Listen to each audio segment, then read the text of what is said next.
जबरदस्त जबरदस्त। चलिए मेरे प्यारे बच्चे, अब यहां पर देखते हैं जबरदस्त तरीके से भारत पर अरबों का आक्रमण हमारा पहला टॉपिक है, याद कर लेना। सबसे पहला पेपर में सवाल ही आपका बनता है कि भारत पर पहला सफल अरब आक्रमण, कहने का मतलब कह सकते हो कि पहला सफल अरब आक्रमण किसके द्वारा किया गया था? तो आपको याद रखना है मोहम्मद बिन कासिम के द्वारा। मोहम्मद बिन कासिम के द्वारा पहला सफल आक्रमण किया गया था अरब अरब आक्रमणकारी के रूप में। और साथ में आपको यह भी याद करना नहीं, और आपको याद कर लेना है भारत पर आक्रमण करने वाला पहला मुस्लिम आक्रमणकारी।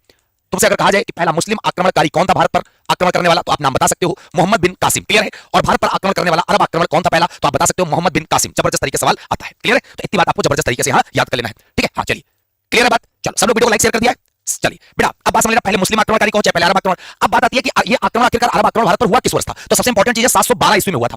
अब बात आती है जब आक्रमण हुआ था तो ये अरब आक्रमण भारत पर हुआ, भारत में किस क्षेत्र में आक्रमण हुआ था ये सवाल आ जाता है। तो भारत के सिंध पर आक्रमण हुआ था। कहां पर हुआ था? सिंध पर। तो ये अरबों का आक्रमण जो भारत पर हुआ वो कहां पर हुआ, तो आप बता सकते हो मेरे प्यारे बच्चे, सिंध पर। कब हुआ? 712 ईस्वी में। किसके द्वारा हुआ? मोहम्मद बिन कासिम के द्वारा हुआ। क्लियर होगी बात, यही पर याद कर लेना बहुत अच्छे से। उस समय सिंध का राजा कौन बना बैठा था? उस समय सिंध का राजा दाहिर था, मतलब दाहिर सेन था। याद कर लेना, एक एक सवाल बहुत अच्छे से याद कर लेना, क्लियर है। अभी अगर हम तुमसे बताएंगे दाहिर के पिता का क्या नाम था, तो दाहिर के अगर मैं पिता की बात करूंगा तो दाहिर के पिता का नाम था लल्ल। लल्ल। और ये जो लल्ल थे ना, ये चच वंश के राजा थे। किस वंश का राजा था लल्ल? तो लल्ल याद कर लेना बेटा, चच वंश का राजा था। सबसे बड़ी बात ये जो सिंध आपको दिख रहा, सिंध की राजधानी पूछी जाती है कि उस समय सिंध की कैपिटल क्या थी, तो आप बता सकते हो सिंध की कैपिटल का नाम था एलोर।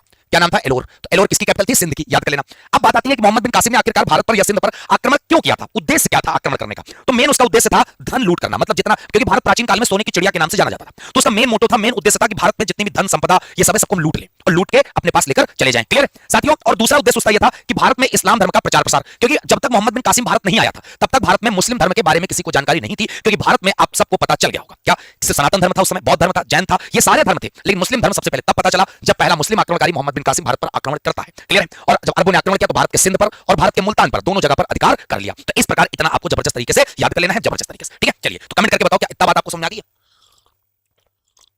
बहुत प्यारा। उसकी जानकारी हमें किस पुस्तक से मिलती है? आक्रमण की जो जानकारी है वो किस पुस्तक से प्राप्त होती है? तो जानकारी याद कर लेना, एक पुस्तक का नाम है जिसको बोलते हैं चचनामा।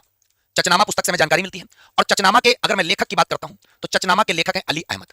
अली अहमद साहब जो हैं वो चचनामा के राइटर माने जाते हैं, लेखक माने जाते हैं। इस प्रकार ये चीज आपको बहुत अच्छे से याद कर लेना है। एक पुस्तक वहीं पर उस समय और थी, तबकात ए नासरी, जिसके लेखक थे मिनहाजुद्दीन सिराज। तो यहां पर आपको याद कर लेना है तबकात ए नासरी किसके द्वारा लिखी गई थी?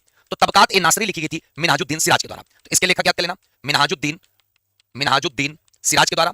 और सबसे बड़ी बात हम आपको बता दें, एक पुस्तक और जिसको बोलते हैं शाहनामा, शाहनामा। और शाहनामा के जो राइटर और लेखक हैं उनको कहते थे फिरदौसी। फिरदौसी ने कौन सी पुस्तक लिखी थी? शाहनामा। तो इस प्रकार ये तीन पुस्तकें आपको याद कर लेनी है कि भारत पर अरबों के आक्रमण की जानकारी चचनामा पुस्तक से मिलती है हमें, तबकात ए नासरी अलग पुस्तक हो गई, शाहनामा अलग हो गई। तो भारत पे अरबों के आक्रमण से रिलेटेड सारे सवाल आपको क्लियर हो गए होंगे। इसके बाद बच्चे बात आती है, अगला टॉपिक है जिसका नाम है महमूद गजनवी। तो बहुत अच्छे से जबरदस्त तरीके से महमूद गजनवी के बारे में देखना।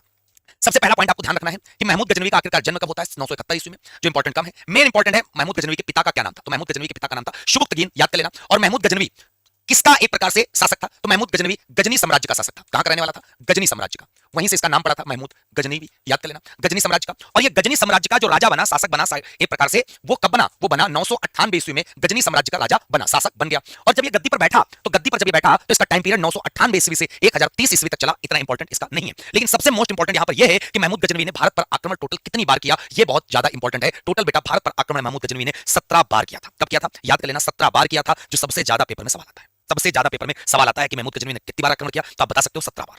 क्लियर है? अब सुन लेना, बहुत प्यार सुनना कि महमूद गजनवी को तुर्क माना जाता था। क्या माना जाता था? तुर्क। इसीलिए भारत पर पहला तुर्क आक्रमण पूछा जाता है। तो पहला आक्रमण किस वर्ष इन्होंने किया था? 1000 ईस्वी में। 1000 ईस्वी में। इसी को बोलते हैं हम लोग क्या? तुर्क आक्रमण, या इसी को एक युद्ध बोलते हैं जिसको बोलते हैं 1000 ईस्वी में वहिंद का युद्ध। वहिंद का युद्ध। तो वहिंद का युद्ध किस वर्ष हुआ था? वहिंद का युद्ध 1000 ईस्वी में हुआ था। अब किसके किसके बीच हुआ? सबसे इंपॉर्टेंट बात तो यहां पर पेपर में ये फंसती है ना, ये युद्ध हुआ महमूद गजनवी के बीच में। महमूद गजनवी ने जब आक्रमण किया, प्लस दूसरी तरफ थे पंजाब के शाही वंश, पंजाब के शाही वंश। तो पंजाब के शाही वंश के जो राजा का नाम था, उनका नाम था जयपाल। क्या नाम था? जयपाल, याद कर लेना। तो पंजाब के शाही वंश के राजा थे जयपाल। इन दो लोगों के बीच में युद्ध हुआ, ये युद्ध हार गए और गजनवी जीत गया। इस प्रकार ये वहिंद का युद्ध कहलाता है और पहला तुर्क आक्रमण इसे ही कहते हैं। पहला तुर्क आक्रमण महमूद गजनवी ने किया था। और मुस्लिम आक्रमणकारी मोहम्मद बिन कासिम है, लेकिन पहला तुर्क आक्रमणकारी महमूद गजनवी है। और इसने जब 1000 ईस्वी में युद्ध किया, आक्रमण किया, तो युद्ध हुआ वहिंद का। किसके किसके बीच? गजनवी और पंजाब के शाही वंश के राजा जयपाल के बीच में। जो जयपाल हार गए थे, जिसके बाद जयपाल ने बाद में क्या कर लिया था? आत्महत्या कर ली थी, सुसाइड कर ली थी, हार के शर्म के मारे। क्लियर है? तो इस प्रकार मेरे प्यारे बच्चे इतनी चीज तुमको बहुत अच्छे से पता होनी चाहिए। क्लियर? अब बात सुन लो, क्या वहिंद का सिर्फ एक ही युद्ध हुआ? नहीं, यहां पर याद रखना, जयपाल का बेटा था। जयपाल का बेटा गद्दी पर बैठा और उसका नाम था आनंदपाल। क्या नाम था? आनंदपाल। आनंदपाल और महमूद गजनवी के बीच में, महमूद गजनवी के बीच में, जी लिख देंगे, समझ जाना आप। इनके बीच में एक युद्ध फिर हुआ और वो युद्ध हुआ 1008 ईस्वी में और उस युद्ध का नाम दिया गया वहिंद का युद्ध। अब तुम कहोगे वहिंद का क्या पहले युद्ध हो चुका, लेकिन इसको नाम दिया गया वहिंद का सेकंड युद्ध। जैसे कहा नहीं जाता पानीपत का प्रथम युद्ध, पानीपत का द्वितीय युद्ध, पानीपत का तृतीय युद्ध, उसी प्रकार वह हिंद की पहली लड़ाई 1000 में, कहीं कहीं 1001 मिलता है। वह हिंद की दूसरी लड़ाई 1008 ईस्वी में, इसमें भी इसका बेटा आनंदपाल हार गया, महमूद गजनवी फिर जीत गया इस युद्ध को, महमूद गजनवी फिर जीत गया। ठीक है, अब एक पेपर में सवाल आता है जब महमूद गजनवी गजनी का शासक बना, मतलब गद्दी पर बैठा, तो उसकी उम्र कितनी थी? तो उम्र लिख लेना 27 साल। जब शासक ये बना तो 27 साल की आयु में गद्दी पर बैठ गया था, ये चीज याद कर लेना। अब इसका सबसे जो फेमस आक्रमण आता, जो पेपर में सवाल आता है, वो फेमस आक्रमण इसका ये था कि इसने जो सोमनाथ मंदिर पर आक्रमण किया था। कहां पर? सोमनाथ मंदिर पर जो आक्रमण किया, ये बहुत फेमस आक्रमण है महमूद गजनवी का, भारत पर 1025 ईस्वी में किया था सबसे फेमस आक्रमण। किस वर्ष? 1025 में। और सोमनाथ मंदिर भगवान शिव के ज्योतिर्लिंगों में से एक है, जो गुजरात के सौराष्ट्र राज्य में है।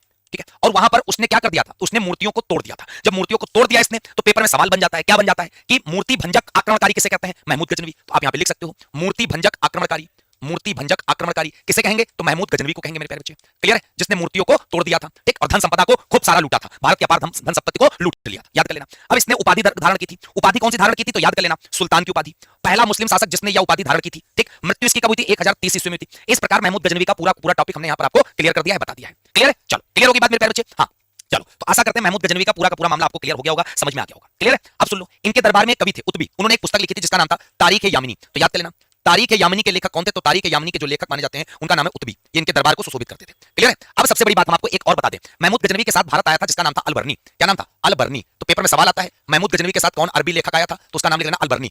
और अलबर्नी ने पुस्तकें भी लिखी थी। उस पुस्तक का क्या नाम था? किताबुल हिंद। कहीं कहीं किताबुल हिंद मिलता है और कहीं कहीं तहकीक हिंद मिलता है। ये चीज बहुत अच्छे से याद कर लेना मेरे प्यारे बच्चे। क्लियर है? चलो, तो कुल मिलाकर इतनी बात आपको समझ में आ गई होगी। नेक्स्ट बेटा, आगे बात करते हैं मोहम्मद गौरी के बारे में। तो जब मोहम्मद गौरी के बारे में बात करते हैं तो बहुत अच्छे से जबरदस्त तरीके से याद कर लेना।